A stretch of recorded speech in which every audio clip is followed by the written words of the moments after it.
বেলাবেলির ঝামেলা ছাড়া ডিম পরোটা এতটা ফুলকো নরম তুলতুলে লেয়ারযুক্ত হবে যে একবার বানিয়ে খাবে আবার বানাতে ইচ্ছে করবে। আসসালামু আলাইকুম বন্ধুরা, কিচেন বাঙালিয়ানা চ্যানেলে আপনাদের সবাইকে স্বাগত জানাই। চলুন তাহলে ডিম পরোটাগুলো কিভাবে বানিয়ে নিচ্ছি ঝটপট দেখে নিই। সবার প্রথমে একটা মিক্সিং বোলের মধ্যে 1 কাপ পরিমাণ ময়দা নিয়ে নিচ্ছি। আপনারা চাইলে আটা দিয়েও বানাতে পারেন। এবার এর মধ্যে দিয়ে দিয়েছি অল্প একটু লবণ আর চিনি। তারপর একটু করে শুকনো উপকরণগুলো মিশিয়ে নিচ্ছি।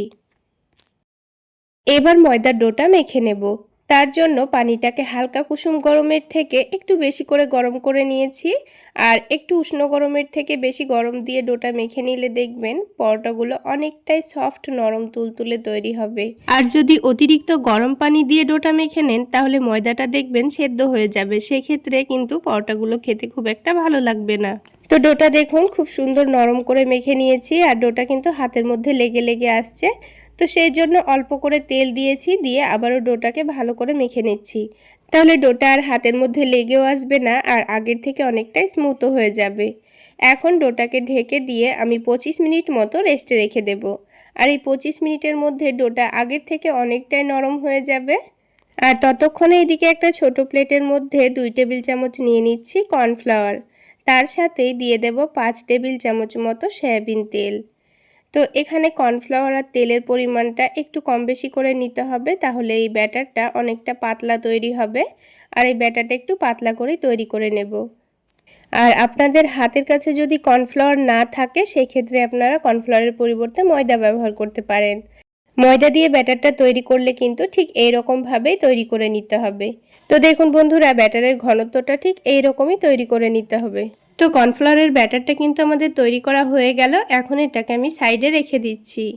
আর অন্যদিকে একটা প্লেটের মধ্যে 2টো ডিম ভেঙে নেব। যেহেতু আমি 1 কাপ পরিমাণ ময়দার ডিম পরোটা বানাচ্ছি, তাই এখানে 2টো ডিমেই কিন্তু হয়ে যাবে। তবে আপনারা যদি ময়দার পরিমাণ বেশি নেন তাহলে কিন্তু ডিমের পরিমাণটাও বাড়িয়ে নিতে হবে। তো 2টো ডিম ভেঙে নেওয়ার পর দিয়ে দিয়েছি স্বাদমতো লবণ, অল্প একটু মরিচের গুঁড়ো, আর খুবই সামান্য পরিমাণ দিয়েছি হলুদের গুঁড়ো, আর সবশেষে দিয়ে দেব চাট মশলা। আপনারা চাইলে এখানে পেঁয়াজ কুচি, কাঁচামরিচ কুচি, ধনেপাতা কুচিও দিতে পারেন, তবে আমি কিছু দিচ্ছি না, শুধুমাত্র ডিমটাকে কিছু গুঁড়ো মশলা দিয়ে মিশিয়ে নিচ্ছি। আরও একটি কথা আপনাদের বলে রাখি, আপনারা যখন ডিমটা গুলবেন এরকমই একটা ছড়ানো প্লেটে গুলবেন, তাহলে কিন্তু পরোটাগুলো ভাজতে খুবই সুবিধা হবে। সেটা ভিডিওটা পুরো দেখলেই বুঝতে পারবেন কেন আমি প্লেটের মধ্যে ডিমটাকে ভেঙে নিয়েছি। তো দেখুন ডিমটাকে আমি খুব সুন্দর করে মিশিয়ে নিয়েছি, আর গুঁড়ো মশলাগুলোও খুব সুন্দরভাবে মিশে গেছে।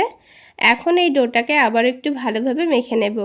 আর এই ডোটা 25 মিনিট রেস্টে রাখার জন্য কিন্তু আগের থেকে অনেকটাই নরম হয়ে গেছে, আপনারা দেখে নিশ্চয়ই বুঝতে পারছেন। তো এই ডোটাকে আবারও একটু ভালোভাবে মেখে নিতে হবে। অল্প একটু মেখে নিলেই দেখবেন ডোটা আগের থেকে আরও অনেকটাই সফট হয়ে যাবে। তো দেখুন খুব সুন্দর করে মেখে নিয়েছি। এবার এই ডোটা থেকে ছোট ছোট করে কয়েকটা লেচি কেটে নেব। তো আপনারা যদি পরোটাগুলো একটু বড় বড় করে বানাতে চাচ্ছেন তাহলে একটু বড় করে লেচিগুলো কেটে নেবেন। তা আমি এখানে লেচিগুলো একটু ছোট ছোট করে কেটে নিচ্ছি।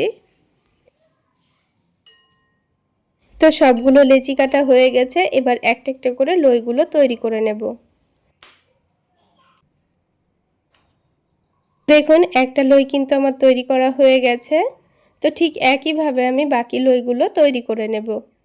তো দেখুন আমি সবগুলো লই কিন্তু তৈরি করে নিয়েছি। এবার যে লইটা আমি প্রথমে তৈরি করে রেখেছিলাম, প্রথমে কিন্তু এটা থেকে রুটিটা তৈরি করে নিতে হবে। তো তার জন্য অল্প করে একটু তেল দিয়ে দিচ্ছি। তেল দিয়ে আমি রুটিটা তৈরি করে নেব। আর যেহেতু লইটা অনেকটাই নরম, তাই হাতের সাহায্যে এভাবে একটু চেপে দিলেই খুব সুন্দরভাবে রুটিটা কিন্তু তৈরি হয়ে যাবে। আপনারা চাইলে বেলে নিতেও পারেন, তো আমি এখানে কোনো রকম বেলাবেলির ঝামেলা রাখছি না। তো দেখুন খুবই অল্প সময়ের মধ্যে কত সুন্দর পাতলা করে আমি রুটিটা তৈরি করে নিয়েছি। এবার যে কর্নফ্লাওয়ার তেলের মিশ্রণটা ছিল সেখান থেকে অল্প করে একটু নিয়ে রুটির ওপরে লাগিয়ে দেব। এইভাবে একটু কর্নফ্লাওয়ার তেলের মিশ্রণটা লাগিয়ে দিলে দেখবেন পরোটাগুলো অনেকটাই খাস্তা তৈরি হবে, আর ভেতরের লেয়ারটাও কিন্তু খুব সুন্দর খুলে খুলে আসবে। এবার এই রুটির ওপরে অল্প করে একটু শুকনো ময়দা ছড়িয়ে দিয়েছি। তারপর এক সাইডটা একটা ছুরি দিয়ে কেটে দিয়েছি। এবার এটাকে রোল করে নেব। এরকম করে কিন্তু পরোটার মধ্যে খুব সুন্দর একটা লেয়ার আসবে, আর খেতেও ভীষণ মজার হয়। তো দেখুন খুব সুন্দর করে রোল করে নিয়ে এটাকে একটা কোণের মতো তৈরি করে নিয়েছি। তারপর ঘুরিয়ে ঘুরিয়ে ছোট করে আরও একটা লই তৈরি করে নিয়েছি। এখন এই লইটাকে আমি রেখে দেব। তো এইভাবে করে যতগুলো আমি লই তৈরি করেছি সবগুলো থেকে লই তৈরি করে নিতে হবে। তো আমি আপনাদের বোঝার সুবিধার জন্য আরও একটা রুটি কিন্তু তৈরি করে নিয়েছি, তার উপর থেকে একটু তেল আর কর্নফ্লাওয়ারের মিশ্রণটা লাগিয়ে দিয়েছি, দিয়ে আবারও অল্প করে একটু ময়দা ছড়িয়ে দিয়েছি। তারপর নিচের দিকটা লম্বা করে কেটে নেব। তারপর দেখুন এটাকে ঘুরিয়ে ঘুরিয়ে পাতলা করে একটা কোণের মতো তৈরি করে নেব। তো দেখুন খুব সুন্দর করে একটা কোণ তৈরি করে নিয়ে এটাকে আবারও ঠিক একই রকমভাবে আরও একটা লই তৈরি করে নিয়েছি। ঠিক একইভাবে আমি সবগুলো লই কিন্তু তৈরি করে নিয়েছি। এবার এই লইগুলোকে পরোটা তৈরি করার জন্য অন্ততপক্ষে 10 মিনিট মতো রেস্টে রাখতে হবে। 10 মিনিট পর আমি আপনাদের পরোটাগুলো তৈরি করে দেখিয়ে দিচ্ছি। দেখুন 10 মিনিট রেস্টে রাখার জন্য লইটা কিন্তু আগের থেকে অনেকটাই নরম তুলতুলে হয়ে গেছে।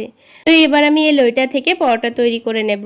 তার জন্য অল্প করে একটু তেল দিয়ে দিয়েছি। তারপর দেখুন হাতের সাহায্যে খুব সুন্দর করে পরোটাটা আমি তৈরি করে নিচ্ছি।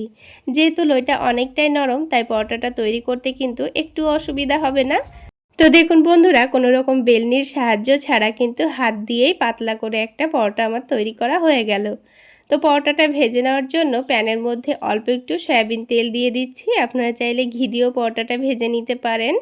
এবার পরোটাটাকে তুলে নিয়ে যে ডিমটা আমি ফেটিয়ে রেখেছিলাম তার মধ্যে রেখে দেব। তারপর ডিমের ব্যাটারে ভালোভাবে এটাকে ডুবিয়ে নিতে হবে।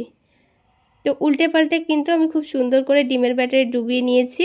এখন তেলটা হালকা গরম হয়ে গেছে। এখন ডিম থেকে তুলে নিয়ে এটাকে তেলের মধ্যে দিয়ে দেব। তারপর গ্যাসের ফ্লেমটা মিডিয়ামে রেখে এটার একদিকটা খুব সুন্দর করে ভেজে নেব। যখন একদিকটা ভাজা হয়ে যাবে তখন এটাকে উল্টে দিতে হবে।